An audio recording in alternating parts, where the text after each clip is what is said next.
আসসালামু আলাইকুম। আপনারা কিভাবে রকেটের যে স্টেটমেন্টটা আছে অর্থাৎ রকেটে আপনারা যে লেনদেন করেন, যেমন সেন্ড মানি, ক্যাশ আউট, তারপর মোবাইল রিচার্জ, বিল পে করেন, এগুলা যে আপনারা করেন এগুলার আপনারা স্টেটমেন্টগুলো যদি পরবর্তীতে জানতে চান, ধরেন আজকে করলেন, এই স্টেটমেন্টটা যদি পরবর্তীতে আপনার কোনো কারণে দরকার পড়ে, সেক্ষেত্রে আপনারা কিন্তু স্টেটমেন্ট দেখতে পারেন যে কবে কত তারিখে কোন নাম্বারে আপনারা টাকা পাঠাইছেন বা টাকা উঠাইছেন, এগুলো কিন্তু আপনারা সহজেই দেখতে পারবেন।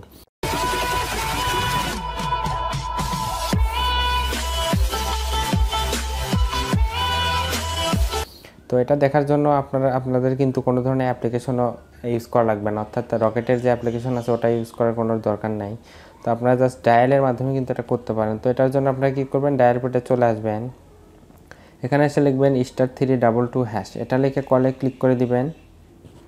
কলে ক্লিক করে দেওয়ার পরে 5 নম্বরে দেখেন মাই অ্যাকাউন্ট নামে একটা অপশন। তো আপনারা এখানে কি করবেন, 5 তুলে সেন্টে ক্লিক করে দিবেন।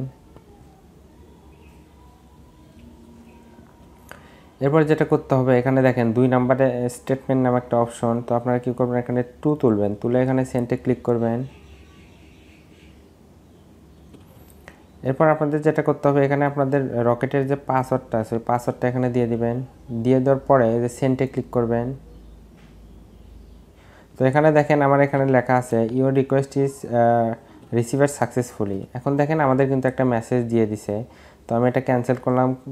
করার পরে এখানে দেখেন আমার এখানে 20 টাকা কিন্তু মোবাইল রিচার্জ করছি, এটা কিন্তু এখানে দেখাচ্ছে। তো আমি এর উপরে যদি ক্লিক করে দেই, দেখেন আমার স্টেটমেন্টে এখানে বলছে 20 টাকা আমি মোবাইল রিচার্জ করছি।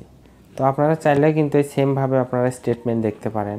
ধরেন আপনি এখানে ক্যাশ আউট করছেন, ক্যাশ আউট করার পরে আপনাদের যদি কোনো কারণে কোনো সমস্যা হয়, অর্থাৎ ক্যাশ আউট যদি বলে যে ক্যাশ আউট হয়নি, সেক্ষেত্রে আপনারা এইভাবে কিন্তু স্টেটমেন্টটা বের করে দেখাতে পারেন।